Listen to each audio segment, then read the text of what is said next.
asalaamu calaykum waraxmatullaahi wabarakaat daawadayaal meel walba oo joogtaanba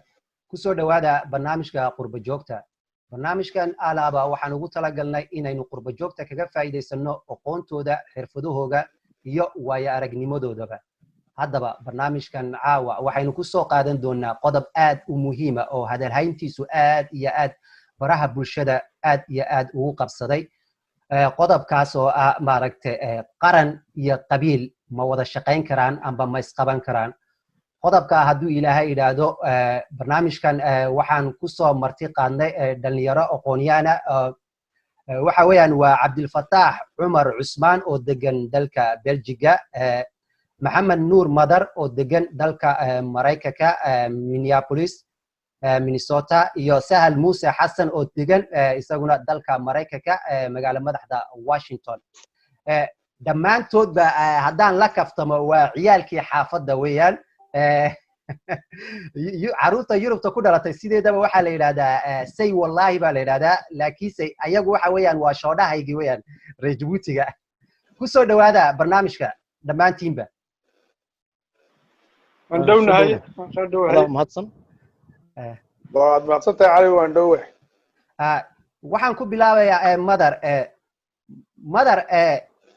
in badan waxay dadku yidhaahdeen qaran qaran qaran. kolka qaranku muxuu yahay bal noo macnee. bismi illaahi raxmaan iraxiim. asalaamu calaykum waraxmatullaahi watacaala wabarakaatu. aad iyo aad baad cali u mahadsan tahay sidaad barnaamijka nooga soo qeyb gelisay, halkaasi aad noogu firisay martida. waxaan horta intaanan ku bilaabin waxaan halkan hambalyo yaroo gaaban uga diri xildhibaan ilhaan cumar oo mar kale ku noqotay oo magac soomaaliyeed halkaasi sidataa iyaan hambalyo halkaasi uga diraya. marka taa kadib haddaan usoo noqdo cali oo su-aashaadii ahayd qaranku muxuu yahay. qaranku dadku inta badan waxyaalo kale yay ku qaldaan, laakiin waxa weeyaan waxaa loo kala qaaday qaranka laba qaybood. waa qaran midib madax bannaan oo dadkii lahaa iska maamushaan, iyo qaran mid la gumaysto oo gumaysi saaran yahay. labadaa qaran buu kala baxaa. kolka inagu waxaan ka hadlanaa kan gumaystaha waan soo dhaafnay. waxaan taagannahay waa qaranka madaxa bannaan. qarankaasi madaxa bannaan muxuu yahay? wuxuu yahay waa koox dad ah oo aad u tiro badan. tiradu dee marka la leeyahay tiro badan waxa weeyaan 100,000 dhaafta barkood, milyuunka gaadha ama kor u dhaafta, oo maxaa yeelay ku ururay meel cayiman oo ay markaasi lagu garto waayanimadooda iyo midnimadooda iyo rabitaanka ay ku wada noolaadaan, in ay ku wada noolaadaan siyaaba qaybo kala gaara. kolka waxa weeyaan waxaa la yidhahdaa inta badan waxay tidhahdaa qoladan qaramada midoobay waxay tidhahdaa waa bulsho siyaasadeed bay iyadu tidhahdaa, oo lagu asaasay dhul loo cayimay oo de nacam kooban oo la garanayo oo la asteeyey oo leh maamul maxay ahayday awood leh, waa dadka taliya. kolka qaranku marka ugu horeysa kaasuu yahay. waxa weeyaan dadkuna nooc walba ay noqon karaan, way kala gedisnaan karaan. kolka intaasaan anu kusoo koobi qarannimada marka ugu horeysa caliyo. kolka qaranku waa wax lagu heshiiyo ee bulsha ku heshiisay weeyaan baad u jeedaa inay maaragtay wasay tahay. su-aasha labaad waxaan siinayaa sahal baan siinayaa. sahalow, waqtiyadan dambe sideedaba maaragtay waxaa aad loo hadalayaa qabiilkiibaa maaragtay waxaan dhibay, qabiil baa wax burburiyey, qabiil baa maaragtay qofkan shaqa loogu eraya, qabiil baa lagu shaqaalaysiinaya. horta qabiilku muxuu yahay? asalaamu calaykum waraxmatullaahi wabarakaatu. raggaa saxaabtay meesha ku jiraayay horta salaam bay iga mudan yihiin. salaantaa kadib waxaan intaanan bilaabin oranayaa wixii waddanka usoo dagaalamay ee qarankaan ka hadlayno usoo dagaalamay iyo waalidiinteenu dhinteen allah u naxariisto. waxaan kaloon halkan aan ka salaamayaa maxay ahayday wax alla waxa reer Jabuuti oo dhan inaan dhegeysanaya. dadku waxay isku laacaqaan qaran iyo qabiil iyo qabyaalad waa saddex labaad. qabiilka ilaahay baa naga dhaliyay oo kitaabkay ku qoran tahay inaan isku kala garanno. qabyaaladna waa isticmaalka la isticmaalo adoo ku tirsanaya qabiilkaad ka soo horjeedid sidaad qof kale u caburiso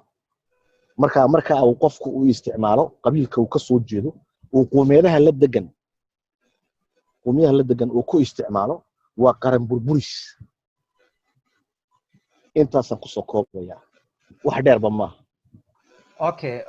qabiilku waa wax alla abuuray oo bini'aadamku si ay isku gartaan laakiin marka qabyaalad laga dhigay ee si khaldan loo isticmaalaan ba qabyaalad laga hadlo okay kolkaas ayay khatarteeda leedahay si khaldan loo isticmaalo waa qaran burburis waxay khatarteeda leedahay dadkii qaran waxaan soo qaadanay maxay ahayday qaranku waa maxay waa xeer ay dhigteen ummad isku timiday oo calan taagato wadan baan nahay oo xeer baan leenahay ina kala ilaaliya inoo faa'iideeya warhan wada noolaana leh markuu mid yiraahdo kuwa kale in kuma noolaanaysin aniga noolaan waa qabyaalad waan gartay markay qabiil tahayna de waa qabiiladii jiray ee meesha ku noolaa oo markay gabadh iska guursanayaan de qabiilkaas soo doonaya gabadha waa la sharfay hadday islaayaan oday dhaqameed baa loo yeedhay waa la sharfay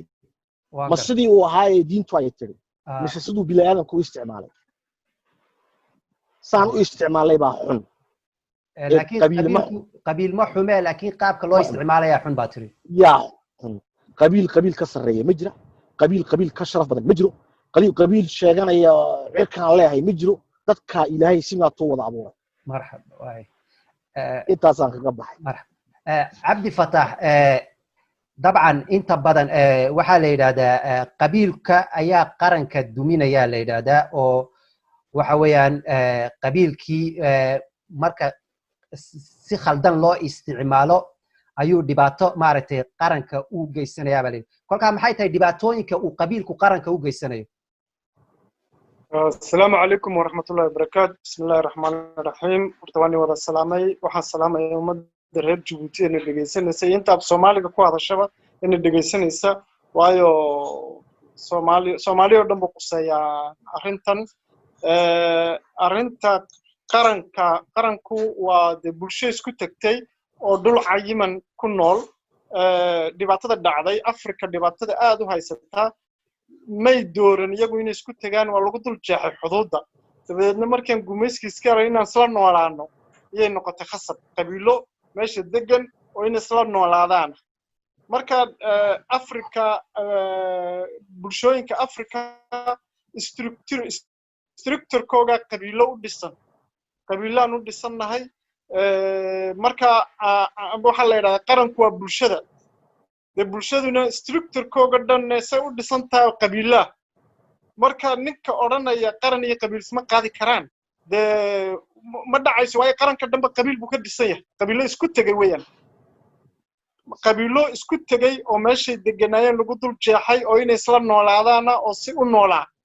markii hore intii hore maaragtay gumaysigu noo iman de qabiiladu dhul bay ku wada noolaayeen marka qabiilkiis ku mid ah meel buu ku noolaa jilbiyay sii kala lahaayeen xeerar bay samaysteen cadaalad ruma oo bilaa booliisa bilaa askariya ayay samaysteen oo qabiilka weyni uu qabiilka yar ku xadgudbi karayn odayaal baa ka talinayay oday dhaqameed baa ka talinayay haddii la isku xadgudbo geedka la imanayay waa la tashanayay labada isku xadgudubtay labadii oday amba labadii reerood xadgudubku ka dhacay waa la dhexdhexaadinayay marka dhibaatada dhacday waxa weeyaan markii magaalo la noqday amba wadan la noqday ba waxa soo dhex galaysa wax ummadan ay wada leedahay marka inaan gumaysigina dhibaato noo keeno in aan anagu hadii aan anagu isku tag lahayn oo markii la isku tagayay la isku deersanayo wax hadii laga doodi lahaayo de anagu aan oran lahayn masla dhex galnaa soo isku dhex galnaayo maxaan wada dhisanayo la isweydiin lahaa laakiin gumaysigu baa noo yimid oo wada qabsadeen xuduudun buu nagu dul jeexay dabadeedna bari intaan u fadhiisanay reerihiismay oran maxaa naga dhaxeeyo maxaan dhisanaa gumaysigu ma naga tagay wuxuu iska gunba noo yeedhiyay oo u yeedhay odayaashii markii calanka la qaatay Paris baa loogu yeedhay Paris baa la gumaysigu maari dawlad caynkee baa dhisanaysa oo sidaan baa nin fiican tiim bay soo qaateen saami qaybsi wax lagu qaybsaday marka dibta imanaysa waxa weeyaan marka qabiilkii iyo dawladdii ay isdhex galaan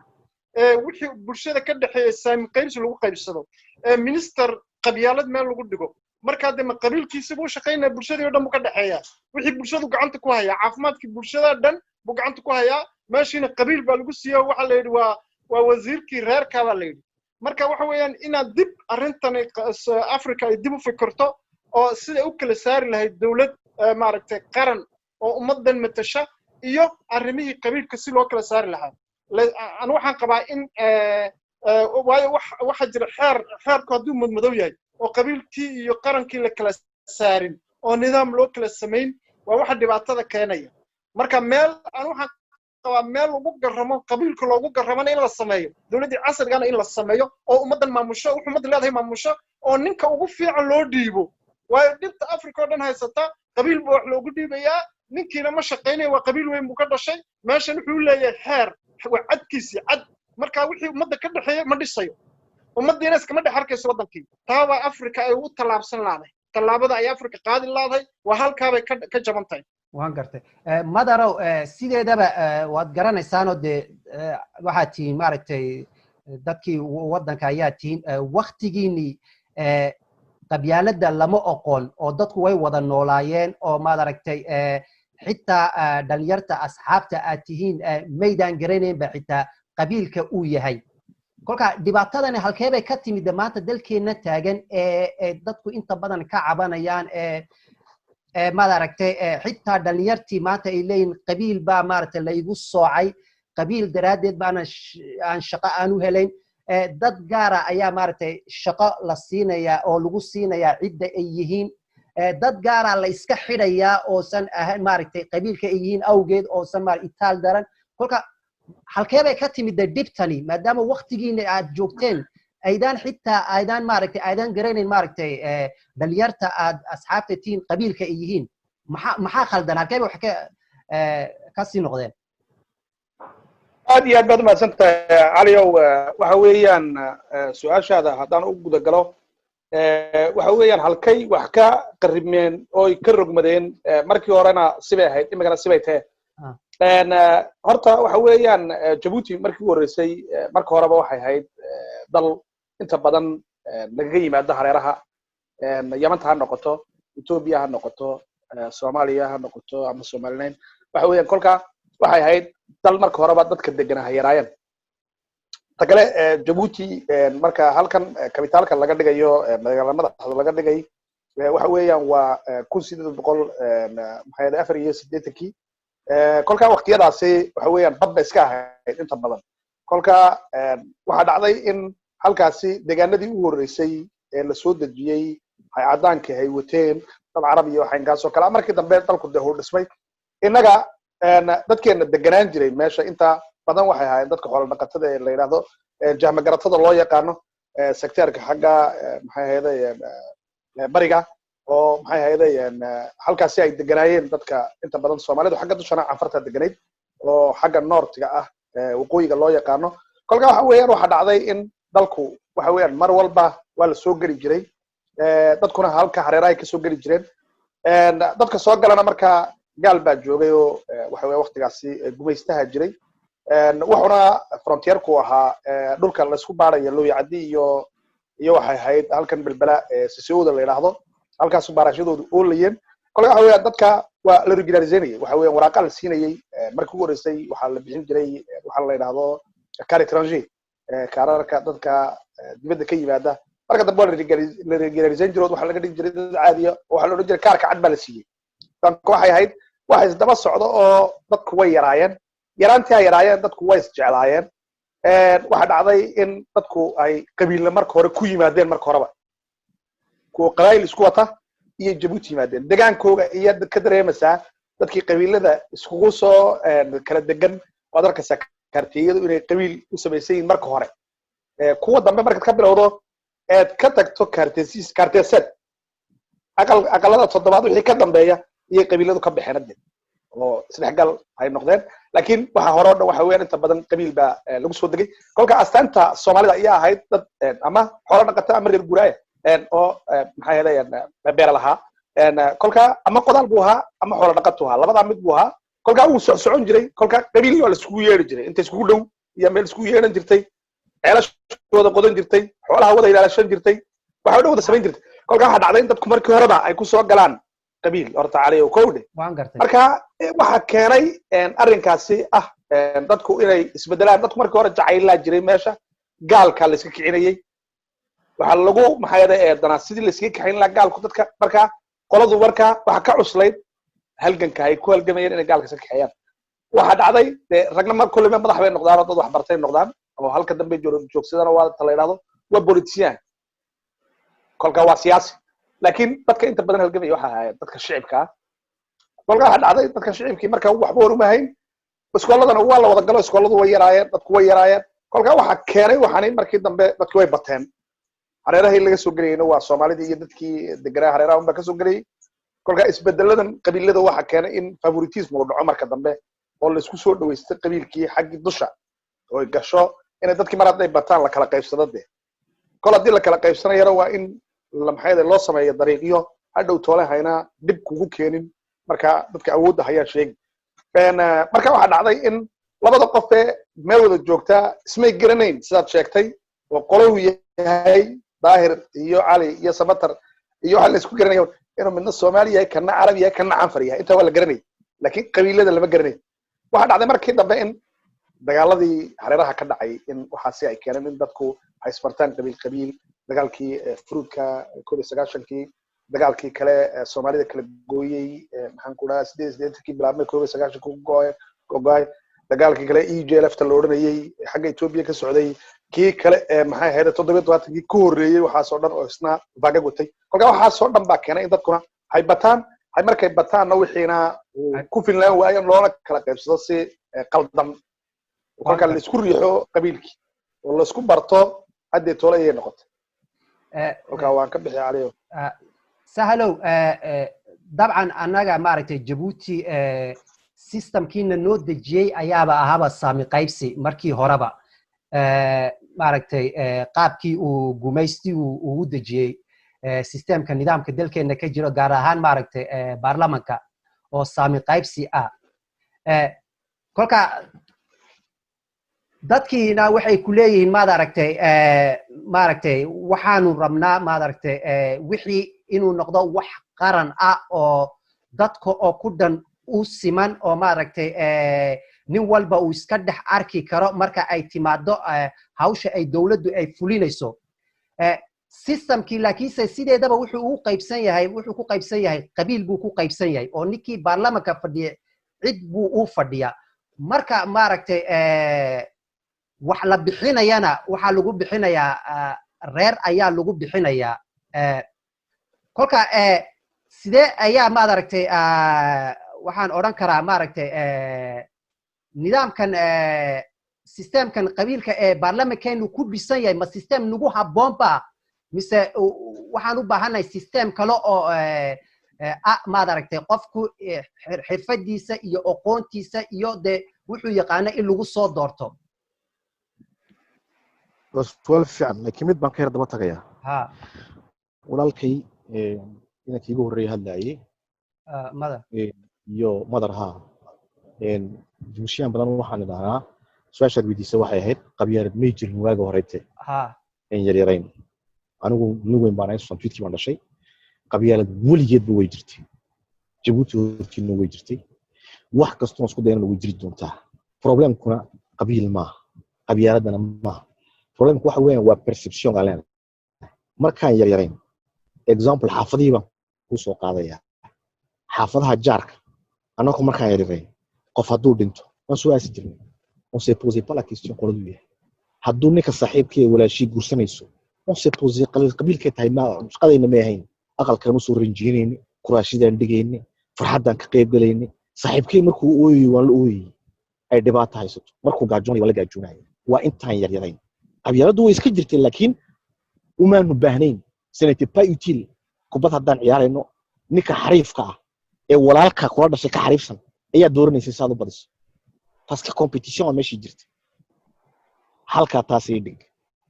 ma la weynaaday iskooladii ma dhammaynay maaqshadii travail ma tagnay ayaa u tagay kadin kastaba magac qabiil baa ku qoran markaas qabyaaladdu ay jirto ogaanay markii jumsheen go'aan qabyaalad ma jirin c'est vrai c'est wa vérité contradictoire wayna jirtay mana jirin way jirtay laakiin anaka oo était couvert waqtigan yarayn du moment aan gaadhin wali marché du travail ina ressources bal lagu dagaalamayaa waa premier point deuxième point gigi aan ku soo noqdo en jumsiyan waliba inaku les enfants du pays de souche aan xilli kasta dhanaano problème ku dibaddu nooga yimid ama Soomaaliya ama Ethiopia ka yimid problème ku inaka ka aabahay parce que on a laissé faire sida wax u socdaan parce que à chaque fois oo mid adiga magacaaga sisto kuusaaga oo khalad sameeyo hadduu mid kale dhacdo war kani khalad buu sameeyay waa tuug nooba doornisima kanba waa tuug intaan wada fariisano moonin war labadu waa tuugina iska qabano c'est ainsi ay sheekadanu weynaatay ay halka u gaadhay on est tous coupables exemple baan ku siinaya qurbahan waana ka nimid warqadan si qaxooti maana est-ce qu'on est un fardeau à la société aan nimidnay maya waayo xeer baan noo sameeyay xeerkan noo sameeyay waa maxay waa xeer la yiraahdo wariya wad soo gashay wadankan société active ka kamid leysa karkaagi waa kan aan boogaaga bixi rabshada sameeyeen haddaad umada laaqdo waa lagu celinaya marka maxaa dhacay siyaasadda ragga gacanta ku hayay ayay faa'iido ugu jirtaa inaa la is-eryado parce que iyagu loorantere waa kursiga ma fiicnado umada dadku ilaaya hadda oo leeyahay kursi baa laga qaatay qabiil annaka qurbaha wada joogno oo mucaarad iyo muxaafid leh soonaka meedka soo aasana soonaka aroos kugu nimaadna soonaka kaafe wada soo fariisana wada qosol maxay ku sheegaysaa taas inuu wali jacaylkii wadanimadu nagu jiro laakiin halkeenu uu yahay inaan siyaasiga iska qabanayno ruuxan ma soconayso à partir de maintenant pied égal tout le monde qof ka sareeya ay ma jirto bon sheekada aad sheegaysid ee leedahay maxay ahayday sidaan uga hortagnaa waxa weeyaan constitution-ga Venezuela oo kale adigoo soo qaata dadka society-ga inaan la weydiiyo meeshay doonay ha joogaan dakhil ubuq tajura kartiyadii intoo loo yeero shicibka la yiraahdo war constitution waan sameeynaaye sideed noola qabanaysaan inaantay wada wadaag baa wax lagu wada qabtaa problemka sidaan ugu hornay macnaa sahalo constitution ka baxay maya constitution-ka waa kii la sameeyay 29kii oo marka aad dib ugu noqotid dastuurkeena marka aad eegtid nin walba xaqiisa ayuu siinayaa kolka maxaa dhacay oo aad leedahay xageeba wax ka khaldan yihiin because constitution uu sheegayaa nin walba oo muwaadina inuu maaragtay xaqiisa helo oo san maaragtay qabiilkiisa la eegin constitution iyaa qoray maree Djibouti baa qoray mise nin siyaasiya qoray shicibku ma u dhanaayeen markii la qoray ma yade waxa anigu taan maqlay adoo 29kii baad leedahay maybe taariikh kala haysaa laakiin anigu taariikhdan hayo waa taariikh 29kii la qoray taariikhdana waxay ahayd nin quraata qoray antereega parti unique ayuu u qoray umuu qorin antereega ummadda oo dhan saa haddaan khaldanahay na waa la isixi karaa ma yade tan 29kii ma constitution-ga caadiga mise because 29kii bay ahayd wixii constitution-ga caadiga la qoray bay ahayd maaragtay oo de partiyadana la furay صح يا هاي لكن تن سجالية سجاشن كواتة الله فرق بارتيادو مركي الله فرق ما بارتيال وحي هايان شعبك ريفلكسيون كو سمينيا مس بارتيال رجي هوري كو جريبا بارتي يونيغا اي سمايستين او شعبك لوو كلا قيبيي او ريرها hadii dal la dhaadhaco lagu eego binoculars ama baashan la yiraahdo diiran lagu eego ilaahay hadii laga boqo marka ka saxbigu ma yaala aniga lagalama sheekaysan ninkii eg anu waxaan aaminsanahay war ka baadiye jooga Djibouti baadiye ilaah dad magaaliye dad baadiye walaah ka daay jooga ka ubuq jooga ka asageela jooga ka sagaalu jooga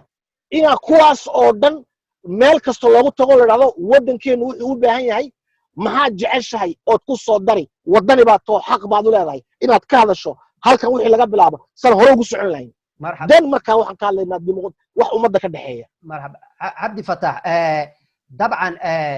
systemku maaragtay ha ku saleysanaado saami qaybsigu qabiil laakiin dastuurka wadankeenu wuxuu dhigayaa in nin kasto oo muwaadana maaragtay uu siman yahay cadaaladda wadanka hadday shaqo tahay hadday waxbarasho tahay hadday caafimaad tahay dastuurku wuxuu dhigay xitaa maaragtay maxaa xuriyatul qowlka wuxuu siinayaa maaragtay dastuurku nin kasta oo muwaadana xaq buu u leeyahay xuquuqdiisuuna siinayaa kolka halkee bay wax ka siiyiin baad leedahay maxay tahay dhibaatadana haysato ma systemkaana maxaa dastuurkuna saasuu leeyahay systemka waddankeenuna wuxuu u qaybsaya maaragtay system qabiila kolka halkee baa wax iska qaban lahayd horta constitutionkeenu ma qorayo inaa saami qaybsi wax lagu qaybsado waxa ma qorayo kumana jirto constitutionkeenu kama duwano kana Yurubta xeerarkan aan ku dhaqanno amba qoran laakiinse dhibaatada taala laguma dhaqmayo ninkii siyaasiga ee xukunka hayay kuma dhaqmayo constitutionkii qornaa iska wuxuu koodhani waa lagu dhaqmayaa waddanka cadaalad bay ka jirtaa cadaaladdu ay madax bannaan tahay cid kastaba saabi kora Afrika oo dhan ba saa kora madaxweyne kasto African bay inta taageerta waxay kooranayaan waa jira baarlamaanku madax bannaan yahay qabiil waxba laguma qaybsado si fiican baan waddanka u wadnaa wax kasta waa okay dadka dawladda taageera dawladda erbebeda taageera saasay kooranayaan laakiinse waxa jira wax ishu macallin tahay waddankan haddii si cadaalada iyo si maxay musuqmaasuq ku jirin loo dhaqo de halka manu fadhineen dhibaatada diimiska kooraan la'aanta waa loo fikir lahaa 3-4 sano waa loo fikir lahaa laakiin si waxa noo muuqato qofkii indhaha iska qaaday inaa maaragtay cad loo qaybsaday waddankii markaana cidda loo dhiibaana uu ka fikiro inuu lacagaysto inuu dantiisa ka waxaysto siyaasiguna dadka ummadda waxa dhibaatayna waa siyaasiga ummadda qabiil u kala qaybsho markay dhibaato jirto markuu kursi doonayo qabiilo yaa loo kala qaybsadaa dadkii 29 baa constitutionka u horeeya waddanka la sameeyay markii hore constitution ba ma jirin waxaan ku noqonayaa kelmadii walaalkay yiri qabyaaladi ma jirin markii hore waa runo anagu markaan yaryarayn dee iskuulka dhiganaynay iskuma nooqoon waa la yaraa liisee kaliya ba jiray waa ciyaalku waa la isticlaa waa la isla ciyaaray waxa war manahayn laakiinse markii u horeysay saa loo bilaabay dawladda calanka qaadanay qabiil baa lagu bilaabay qabiil baa lagu dhaqay حسن قولاد وحسود درس سو كرسي سا وجوجو أرين قبيل بوسود درس بارتي يونيك بوسود درس ودي ذي constitution وده كودي ذي أنا جا كو حكومة يوحي ماذا حيا كي ماذا ولا برلمان وحير مسيحي حير عدبا مفكرين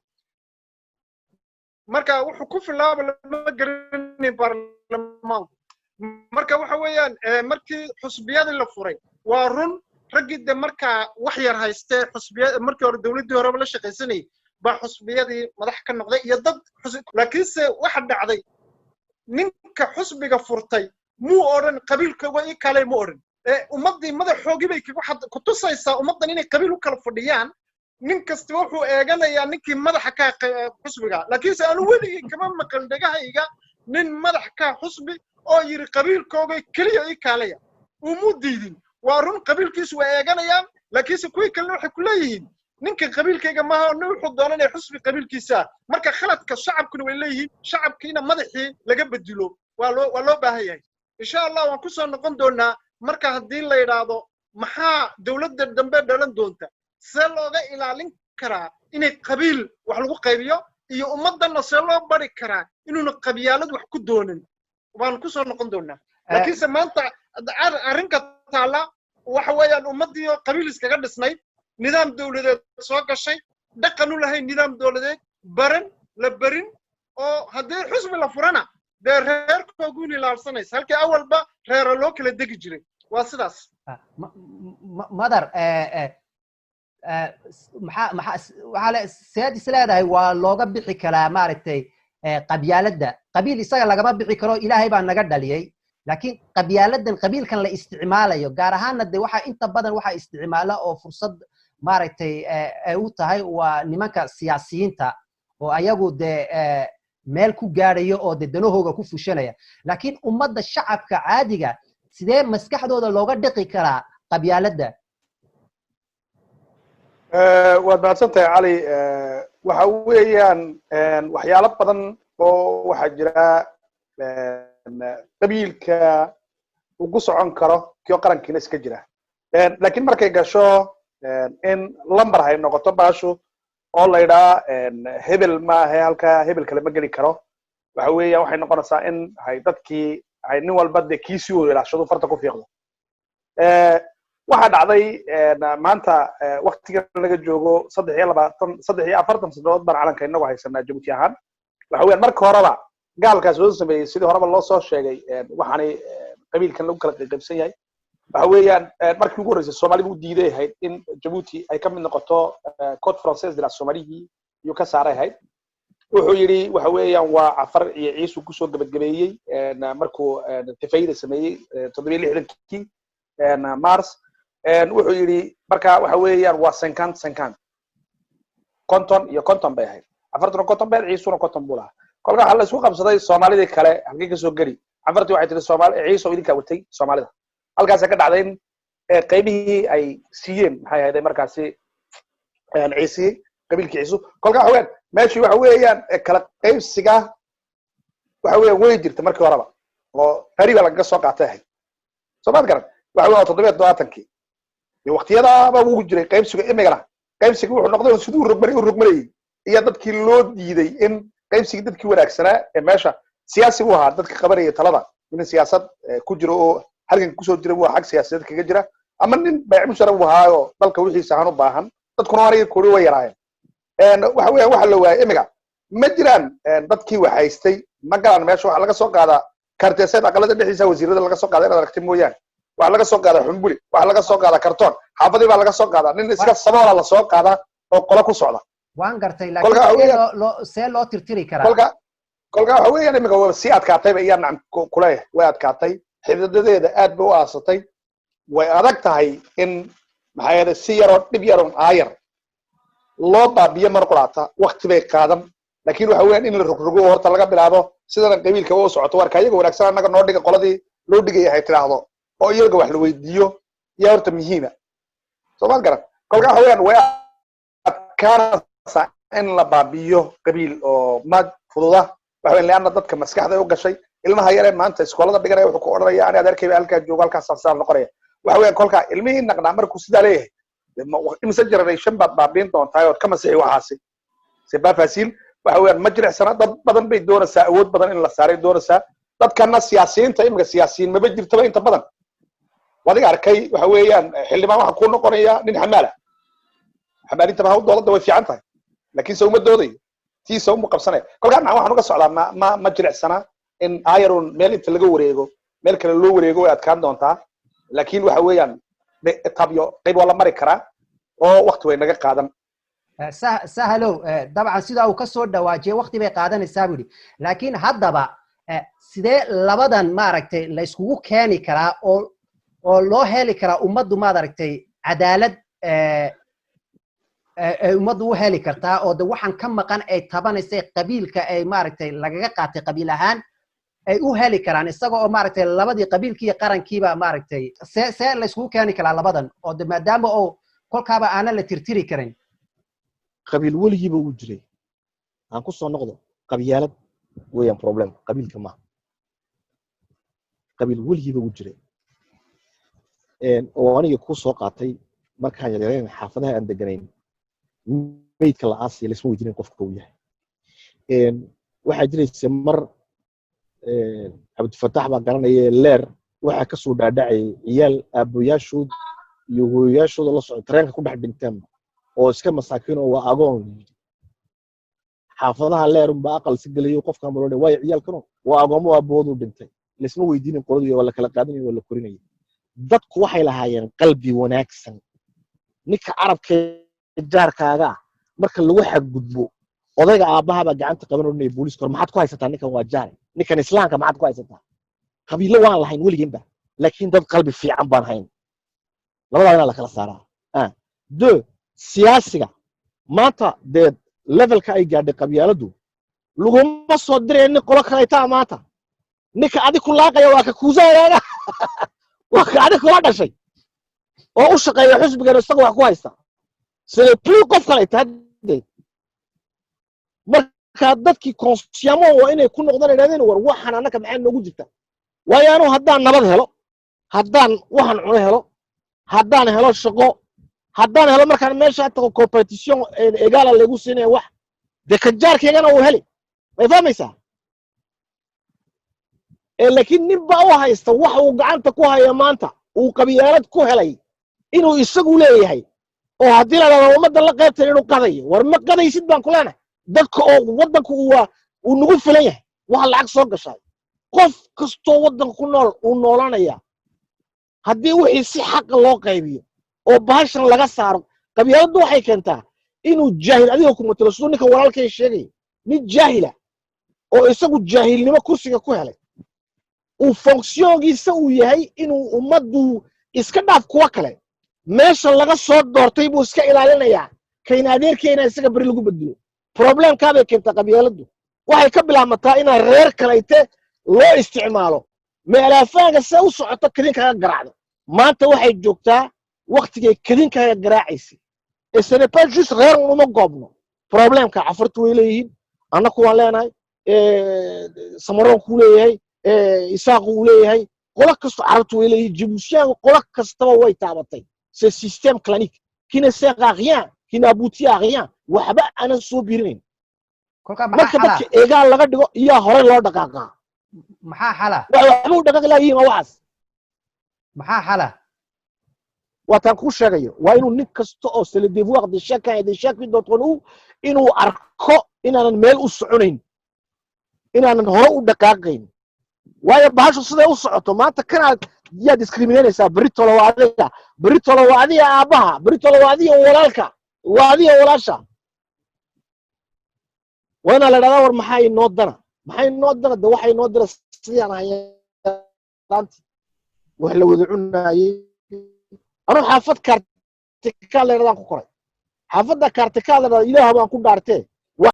adigu kaa badiya ku mahamahaya c'est quoi c'est une intégration positive u fiirso waddankeena nacam tellement barrière kala dhex dhigay ninka cafarta ee Djibouti joogay ee Djiboutiga annaka nala ah il a fait l'intégration à sens unique afkiisii uu yaqaanaa af carabiga iyo af soomaaliga uu yaqaanaa ka soomaaliya ee gora fadhiya weydiin af cafar inuu yaqaano labadii madaxweyne weydiin af cafar ku hadlaan waxa minister cafar af soomaaliga ku hadlaan annagu af cafar ma ku hadalnaa bal halkan joognaa ilaadan c'est l'ignorance totale on a échoué culturellement waan gartay صح waan gartay Abdi Fattah dabcan waa run desay ka soo dhawaajeen baashan way xididaysatay hadeetoon oo si loo saaro waqti dambe generation ilaa generation jiilalka dambe iyay noqonaysaa moogtahay jiilasha hadda jiro see looga dhaadhicin karaa iyaga because wixii ina hadda laga bilaabaaba wanaagsan Soomaaliya because hadda ayay baa socotaa so jiilasha hadda jiro mashruucan keeya ayaa maaragtay loo soo bandhigi karaa oo maaragtay looga dhaadhicin karaa wadaninimadu waxay tahay iyo dhibta ay qabyaaladu leedahay see maaragtay dadka jiilkan oo kale maaragtay wax loogu sheegi karaa horta aad baad u mahadsantahay Axmedow بريان دمبر جبوشيانغو آد باي او دودان ميلا بدن او دودا بدن بالا فوري waa talaabo u horeyso horta inaan wax isweydiino war maxaan nagu dhacay maxaan san ugu alla maxaan 3-4 sano wadankeenu uga soo yaacnay waxba uga socon laayiin laakiinse badanka doodaha markaan furno waxay inta badan naga qaato waqtiga waa waxa la yiraahdo constant nacab wixii dhacay dhibaatadu siday tahay marka ugu dambaysa dooda un baa laga hadlaa xalkiina waa wax dheer in loo fikiro oo maaragtay waxyaalo badan marka waxa weeyaan waa isku soo dhibaatada waan aragnay cid ay ka qarsoontahay ma jiro laakiinse waa inaan dooda marka horsan bilaabaynaba dhibaatada waan arkaynay maxaan kaga gudubnaa maxaan qabanaa marka anu waxaan qabaa inayna ragga aqooyaanka reer Djibouti amba Soomaaliba ka soo qaad intay barida u fariistaan wali aynay oran Afrika horta maxaa haysta Afrika maxay san Yurubta dawlad dimuqraadiga cadaalad ku dhisan xuquuqul insaan leh horumar leh maxay u dhislaadeen maxaa Afrika haysta ma dadka ummadda kale adduunka ka duwan tahay marka su'aalo intii meeshii la keeno la yiraahdo maxaa haday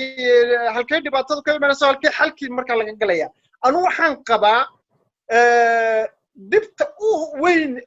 iska hor imaadka keenaysa waa dibta qarankii iyo qabiilkii afka isku dhifanaya oo la oran sidaan isku barbar wadnaa marka u horeysa marka dambana san Yurubta oo iska baaboo qabiilkiis ka dhamaad waayo markuu qof kastiba uu cadaalad wixii isku helay qabiil u baahan waayo marka maxay ahayd haddii aad accident gasho assurance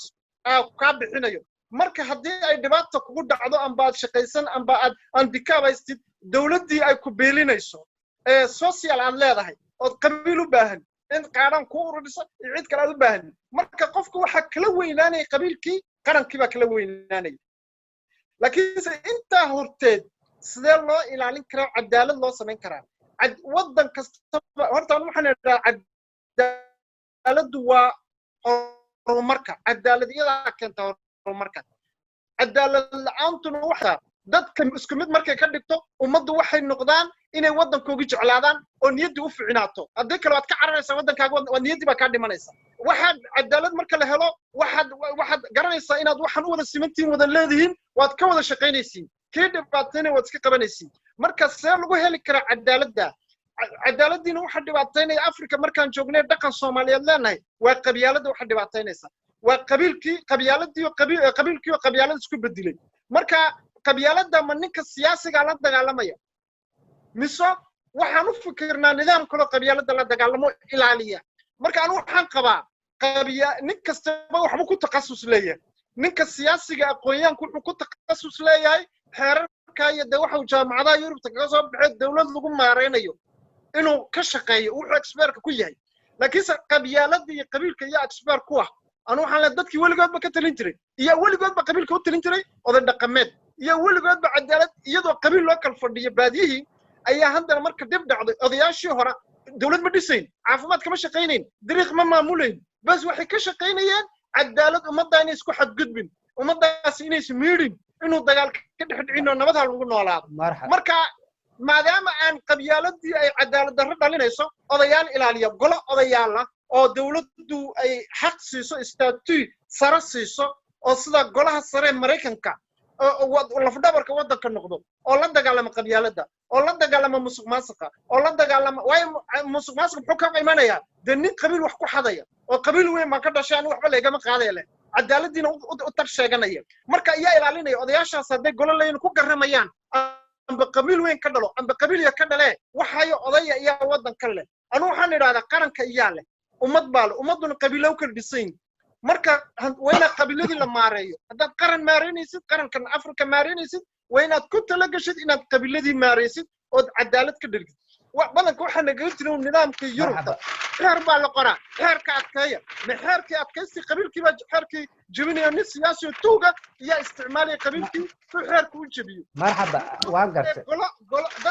dadkii qabiilkan weligood u talin jiray wayna golo loo sameeyo anu taan leeyahay waa ilaaliyaan qabyaaladda nin siyaasi qabyaaladku ma ilaalinayo marxab waxa weeyaan madarow waqtiyadan dambe waxaad moodaa dhalinyartan cusub iyo odayaashu inay maaragtay ishayaan baad moodaa oo dhalinyartan cusub iminka waxay ku leeyihiin odayaasha haddeeto waxaan rabnaa inay noo baneeyaan meesha oo maba waxa weeyaan meeshii waxaa ka baxday kalsoonidii baa maaragtay dhalinyartii waxaad moodaa inay kalsoonidii ku yaraatay ee odayaashii wax badan ay ka tabanayaan ay leeyihiin odayaashan iyagaaba dib noo haya kolka bal ka waran taas waxa weeyaan cali aad baad mahadsantahay horta waxa weeyaan odaygu kee weeyaan marka la yidhaha odaygii halkii lagaga tegayaba inagu maba garanna marka ugu horeysa waxa weeyaan inaad dareentay mooyaane beryahan dambe innaga jabuuti ahaan dalkeenna 30 jirkii waa inan yaroo xaafadda hooyadii buu weli fadhiyaa 30kii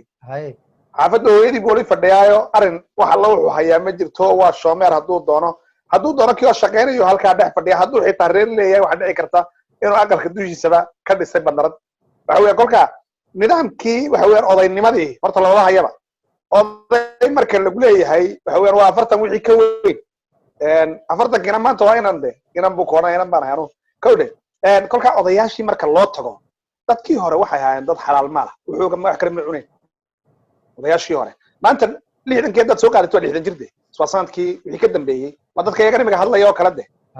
inta badan meelaha ka hadasho weeyaan waxa weeyaan annagii baad odayaashii odaynimada iyadiina dawaan diidno waan ka wareegnay mogtahay leanna waxa weeyaan 60kaasi waxaad arkaysaa waxa weeyaan war xaaraantii anu iskama eegay waan qaadanayaa ciyaalkaygii waan siinayaa islaantaydii waan siinayaa reerkaygiiba xaaraan ku dhisan aqalkaygiiba xaaraan ku dhisan cadaaladda kuu gelayaa tee weeyaan caliyow ama waxaan anigu nidaaminaya odaynimadayda aan ku nidaaminaya maxay ahayd anigiibaa ku dhex jira baddii xaaraanta waxa weeyaan marka waxaa loo baahan yahay in dib loo yar noqdo waxa weeyaan culimaa diin fara badan oo wanaagsan waan leenahay oo dad ilaahay ka cabsoonaya wax badanna garanaya waxaan leenahay oo kale maxay dad aqoonyahana oo aqoontoodu aad u sarreyso dhulka laga arkay oo radio u aqoontooda waa la arko way muuqataa waxa la oran jiray dad xitaa shaqaysta maaha la oran jiray Djibouti dhexdooda markay joogeen waa lagu arkay dhulka dibadda inay ka shaqo badan yihiin dadka kale kolka haween reer Djibouti markaad eegto iyagu dib ay isugu noqdaan aqoonyo oo la sameeyo waxa la yiraahdo xaafadaha lagu noqdo kartiyada waxa weyn nin walba xaafad buu kulli horta markuu horeysa ka soo baxay waxa weyn odayaal baa jiray xaafadaha la oran jiray shefel kartiya ama shefel xaafad la oran jiray in ahaan ma jiraan yaan u malayn aan sayla tahay kowde dadkaas odayaashii xaafadda marka ahaa dadkaas maareyn jiray iskaashataa jiray iskaashato samaysa dadka maxay aasaska odayaasha dhibaato wixiina waxa soo dhan ogaataa jiray soo wax maareyn jirtay ma jiraan xaafadaha imiga kuwii jiray association soo baxay lagu leeyahay waxa weeyaan waa urur muxuu ururku doontaa raashin buu doonaa iyo waxun buu doonaa wuxuu soo guray isagu wuxuu xalliyaa inta badan ma jirto kolka waxa weyn in la isku noqdo iyo wanaagsan labada qolaan sheegay baana muhiima nin walbana doomeen meel buu ku tirsan yahay waxa weeyaan nin caafimaad ku tirsan baa jira oo xaafadii degan inuu xaqi caafimaadka iyo wixii uu ka qaban karayay de meeshaasi uu ka qabtay iyo dadkii wuxuu qaban karayay ma naqaano ta kale waxa la yiraahdaa volunteerka ma naqaano inagu Djibouti ahaan waxa la yiraahdo volunteerka in qofka tabarruc ahaan wax loogu qabto ma naqaano waxaan idhaahdaa maxaa ka soo galaya aliyo waxaad sameynaysaa maxaa ka soo galay kulli wuxuu ma ka soo galay waxaad ka doonaysaa baan isla waan iska daabanayna ciyaalka wareerin war waxaan kala sameyn laakiin waxay dadkii u baayay bulshadii in dadkii waaweynaa hagan dadkii waaweynaa waa annaga maanta waxa weeyaan dadkii badi hadday soo yaaceen wax yar baa xagga ku hadhay dadkii deetiina ladiga arkayo maanta kontonkii waa lagu wada soconayaaba Djibouti 50 wixii gaara uu ka sii shubay ama uu bukaayo sariir buu yaala kolka waxa weeyaan adeer waxa la isku sheego raggan 40kii iyo 30kii iyo ina carruurnimada isooran ciyaal baa tiina rag odayaal tiina dadka wuxuu sheega wixii wanaagsan oo sheeg wacyi gelina in la sameeyo la isku tago ururo oo ururo wacyi gelis la sameeyo rag iyo dumarba iyo u baahan tahay oo labada qaybood soo sheegan laga wacyi geliyo dadka sahalo madarba ka soo dhawaajay odayaasha imika idinkay nagu soo koomiro odayaashii u sheegay waaba idinkaaba noqdayba odayaashii ma garatay idinkuna weli dhalinyaraad isku haysataan dhalinyartuna odayaasha ay raadinayaan waa idinka ma garatay kolka adiga maxaad isleedahay maxay ahayd oo tala aad siinaysaa dhalinyartan maaragtay hadda maaragtay qarandoonka iyagu raba maaragtay qabyaaladda inay iska dhaafaan maaragtay qarannimo wax ku helaan isbedel waa kalwada raadinaysid isbedel raba horta anigu generationkii soo santuuti dhashay baan ahay mugtahay hadda 20 baan jiraa odayaasha ku biirtay odayaashan ahay in kastoo aan inay yarso haysto aniga ma ahay waa dhaqankan oo niminay gaaladaan oo niminay howdhi wadankii markaan ka tagana waxaan ahaa j'avais à peine 18 ans waxay ahayd 18 maanta waa 2020 waxaan joognaa laba jeer baan wadan ku noqday labadii jeer aan ku noqdayba aka qosli rag aniga ila da'aha qaarkood ciidamadii siteen iyo baakoorad iyo afar jable iyo kaba sandaala iyo koofadiideed dhaqan oday dhaqameedka ayay siteen markaan garab joogo waxa suranay raggan way degdegeen ma degdegeen waa waqtiga waa nolosha waa tay ku soo koreen volunteer buu ka hadlay ninka walaalkaya iyo ina volunteer ma wax la qabto uu naga baabay waan lahayn jirnay waagan anaku yareerayn Abdi Fattah inuu xasuusan maanu malanayaay waxa jiray wax la oran jiray ololaha dans les années 80 début 80 oo maalinta jimcaha hooyooyin kulin xaafadaha fiiqa dhulka inoo nadiifiya aqalka qofka miskiinka ay loo ranjinayba bilaash oo shahir la siin jiray c'était du volontaire objecti waaga calka qaanay adadii kulay c'était du volontaire imikadan Djiboutiyaangu meel kasto oo joogno vasejuanga markaan dhigano qof lacag la siin jiray annako yaro dhalinyaro arday oo iskool dhigana annaka iska soo rurinayna waxa lagu sameeyo walaaltinimo iyo qaran lagu sameeyo wax qurux badan buu noqdaa annako waxba haysan iyo vasejuanga dhigayna magaalada Ottawa waxaan ka hadlay waa 80-nadii mid keema shaqeeyo arday baan mid kooku keenay mid shariigantii buu keenay mid baafaf buu keenay mid kuraasi buu keenay wixii Ilaahay baa barkeeyay warbaashi sida u socota hadda laba vasejuan saddex vasejuan way socotaa maxaa keenaya waa jahilnimada maxaa keenaya waa siyaasadda odayadaad ka hadashay maanta odaydii waa annaka anigu markaan hadlayo live-kayga waxaan ku dhahdaa waranu qurbaan joogaa ilmahaygu qurb buu ku dhashay ninka aan la hadlayno waa la kacay waa la hadlay USNT baa mucaarad baa dhacay dadkii waddanka joogay c'est comme si ay iskugu birtay l'amour du qabiil iyo sida yihiin confio kaleeto labadii kala saari laayihiin markaasaa weliba la dhex wadaa qaranka burburina waddanka waddanka wada jecel lahay nin waddanka nicmo jiro nin lama jirto waddanka hala burburiyo waxa la leeyahay war wixii ha noqoto wax ka baxsan normigan uu ku socdo waayo meeshan uu ku socdo waa dead end waa meeshan ku baaba'ayni ha laga joogsado oo hala dhaado war sideen wax u hagaajinaa odayadii maanta annaka ah laakiin kuwa annaka naga horeeya annaka waa ninka meesha jooga waa ka Djibouti anigu waxaan doonaan oran karaa Abdi Fattah wuxuu doonaan oran karaa ninka walaalkaya wuxuu doonaan oran karaa ninka maanta concernéga ah waa ninka waddanka dhex jooga ee isweydiinaya su'aalada le pourquoi waxa baaba'ay war sidee sidan u dhacday nin kastoo waddanka jooga walaalkayow maanta oday baa tahay ee da'dayda ah waa in ay isweydiishaa sidee waxaan u dhaceen sidee sidan u dhacday sidee loo gaajooday intaasoo lacag aan haysanahay sidee buu isbedel u dhici waayey dad intaas oo culumadii baa la xidhay dad badan baa la xidhay waxaasoo waxa la sameeyey efora electionyaal baa dhacay haddana waxba isma bedelin marka khaladku marka uu ka tagayaa dadkan hadlaya khaladku wuxuu tagayaa toos mas-uuliyaddii ay shicibku lahaayeen annagu mas-uuliyaddeeda waan ka soo baxnay waa tii shicibku ay lahaayeen ninka meesha joogay concernéga ninkiina wuxuu ku xidhan yahay mataqaanaa reer buu ku xidhan yahay kubaddii reerku ciyaarayaa weli waan garta okay Abdi Fattah gabagabadii maxaad odhan lahayd adigu wax talaa horta waxaan odhan lahaa waddankan siduu u hagaago horta waa inay laxjeclo naga hayso waddankan waxaan leenahay inaan ka soo qaadno haddayna laxjeclo naga hayn dee ha la iska daayo amaana la iska sibo marka dadka dabadda joogay xor u hadlaya waa inay iminkaba is urursadaan ninba meel laga sameeyey inankan dabadda joognay xorriyad haysanaa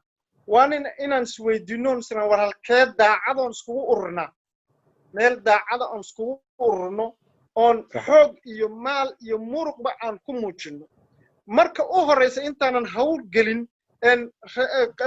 taliskanba la ridin waa inaan nidhaahno maxaan ummaddan u soo bandhigaynaa haddii aan iska ridno oo sidee wax u soconayaan annagoo ka taalo qaadanayna wixii afrika ka dhacay afrika isbedello badan baa ka dhacay haddana waxma hagaagin ninunbaa ninba dilay waa niga arkeen raggii profesorada isku sheegaya maamulkii qabtay inay ku dhegayaan meeshii inay ummaddii qabiil u isticmaalayaan xoog u isticmaalayaan anigu waxaan qabaa ummadii saa kuma hagaagto waa inaa la sameeyo institution maaha xeer qoran xeerka dhakada lagaga fadhiistaa wax qoran laakiinse institution adag oo xeerkan ilaalisa markaan lee oday dhaqameedkii hora badanka de wax may dhigin wax ma garan laakiinse maanta odayaasha jooga waa odayaal waxa la samayn karaa odayaal cilmi leh wax dhigtay noloshoodii soo dhamaystay oo pensions kaga jira iyagu maxay qabanayaan waa u gar qaadayaan ummaddan waayo ummaddan waxaa dhibaateynaya ninka siyaasiga kursi doona amba lacag doona unbaa dhibaateeya maanta wayniga arkaya arrimaha soomaaliya ka socda soomaaliya anigu waxaan islahaa waa dawladdii ugu fiicnayd ee ministeradii ugu fiicnaa loo soo xulay ciidankiioo niyaddoodii kor loo kiciyey magacoogii soomaalinimo ay soo ceshadeen oo geeskii afrika ay samcaddoodii ku soo ceshadeen dhaqaalihii saa u kobcayey maxaa dhacay rag tuugin baa fadhiisin waayey oo kolba meel qabiilo kula shiray oo siyaasiyiin hore isku sheegayay madaxweyneyaal isku sheegayay oo kolba meel mudulood iyo maxay u fadhiistay waa kuwa ku kala kaxeeyey raggii soo galaa ee daacadda isku ahaa waa kuwa qabiil u kala saaray marka maanta waa taa leegleeganaysa qaraxye ka bilaabmeen deja marka waxa weeyaan haddii xitaa dad daacada la helo qabiilkii baa daaqadda uga soo dhacaya qabiilkiibaa suuqalba u xaganaya uu ku burburinaya markaan waxaan qabaa inaa gole qabiilka loogu garamo oo ninkii qabiil inuu ku shaqaysta doonayo odaygiisii loo diro oday adag oo odaygiisii loo diro odayaashaas waa inay yeeshaan sida ragga chamber oodka Mareykanka oo FBI du ilaaliso waa inay odayaal sharaf oo lafdhabarka waddanka ahaadaan oo iyagu waxa kaliya qabanay waayo odaygu xitaa hadduu qabiil yahay odayga la soo doorto hadduu qabiilkiisa wuxuu doonay kaliya haatay ummad buu dhex fadhiyaa iskaguguma awood badno ummad kuwa kale loo awood yahay gar baa lagu kala bixi baa lagu kala bixi waxa ka soo baxaysa baan qaba anigu inay markaa ka soo baxdo wax cadaalad ka soo baxo oo cadaaladii ilaaliyaan oo ninka madaxweynaha doonay inuu ku noqnoqdo meesha soo kursiga u haysto ninka siyaasiga ummadda inuu dhibaateeyo doonaya iyaga qabanaya iyaga ummadda ka horgeynaya odaygiisii baa jooga qabiilkiisa hadduu ursa tiraado odaygii baa jooga oranaya ninkiinu gardaran yahay waa nin waddanka burburinaya waddanka waan wada leenahay waan ilaalsanaynaa reerna kama guurayo reerna uma harayo laakiinse marka u horeysa waxaan leeyahay raggan mutacalimiinta amba intellectualka amba dhulka qurbaha kala jooga waa inay midoobaan cududooda mideeyaan ee dhibaatada ogsoon haddii kale sidaan baa Yurubna waa noocay Yurub ay baan ku qabnaa kuwa la shaqeynaa bariyare maxaa waddankiina marka la hadal qaaday soo ka maqnaan annaga soo waxa noola yimaadina yiraadin Afrika waxa la ka dhacay inagu qaslaan marka waxa weyn sharaf daran ku joognaa waa inaan waddankeena u fikirnaa sidaan ugu noqon lahayn ummadii jeelka damana wax ugu hagaajin lahayn ayna u soo qaxin inaan sameynaa wanaan damiir yeelana weeyaan waan insha Allah waxaan ku waaninayaa ummadan inaan meel iskugu tagno meel maxaa noo dana inay fikiraan ummaddu ninba meel yar meel ka furan doodana la badiyo marxaba waa maasantahay madar adigu maxaad oran lahayd gabagabadii kulliba hadal dhamaan maayo maantana waa kaa socda berina kulliba uu socon doonaa waxaan anu odhan lahaa waxa weeyaan fataax baa ka soo dhawaajiyay horta dadkan wada hadlaya ee qurba joogta in badanna adigaagan xitaa caliyo waa ka wada hadal waxa weeyaan kulliba dalkii in loo noqdo halkeegay taalaa laakiinse see loogu noqon anigiiba haddaan hagaagsanayn xaggeen uga noqonaya adigii anigu haddaan wax wada qabsan karayn xaggeen uga noqon karana waa run waxa weeyaan dee seen wax u wada qabsan karnaa su'aal weeyaan meeshay taala waxa weeyaan horta dadkii in laga helo laba shay haddii qofka bini'aadanka laba shay laga waayo khalaas waxba arrimihiisu waxba kama socdaan haddii run iyo cadaalad laga waayo labadaasi nabiga calayhi salaatu wasalaam hore u sheegay labada haddii qofka laga waayo waxba kama soconayaan kolkaa way jirtaa in haddii wax wanaagsan qalaha tirahdid shaydaankiina halkan ku jiro wixii wanaagsan ku diido rag baa mar waa yar dhaqdhaqaaqay si ay Yurubta isku geeyaan baan u malayn xagga Ingiriisiga deganaa waxa weyn kullayba dhibaatooyin way yimaadeen raggii dib u waan maqal laakiin arrinka wadeen arrin wanaagsan bay ahayd waxay u baahan tahay taasoo kale in dadka baad loo jeediyo wixii dibadda joogo oo dhameesh doonaha joogeen la yiraahdo war waxa weyn innaga iyo adarka sanin iyo shaashad buu iska furta wuxuu buu ka hadlayaa hada waxa ma qabta sheekh waxa weeyaan ficil buu qabta waxa weeyaan waa la wada hadal hore loo yiri haan ma buuxsho laakiin waxay doonaysaa in la dhaqaaqo oo gacantii wixii la taaban karaya la sameeyo kolkaa anu waxaan odhan lahaa sidaa Cabdi Fataax imiga ka dhawaajinayay waa taani inta badan igu jirta laakiin haddana sidee loo samayn weeyaan oo dhibtii waxa weeyaan nin iyo meel buu jooga iyo horta bal intii meel wada joogtaa isku ururto inta Mareykanka joogta bal inay wada sheekaysan karto isku ururi kartaa samayso inta Canada joogta isku ururi karto horta marka ugu horeysa kuwa Yurubta joogo kala magaalo ah haddana ha isku ururaan bal iyagu waxay isweydiiyaan war xaggaan u soconnaa maxaan doonaynaa waaban haddii waxaa jirtaa waxay xukuumaddan imiga haysaa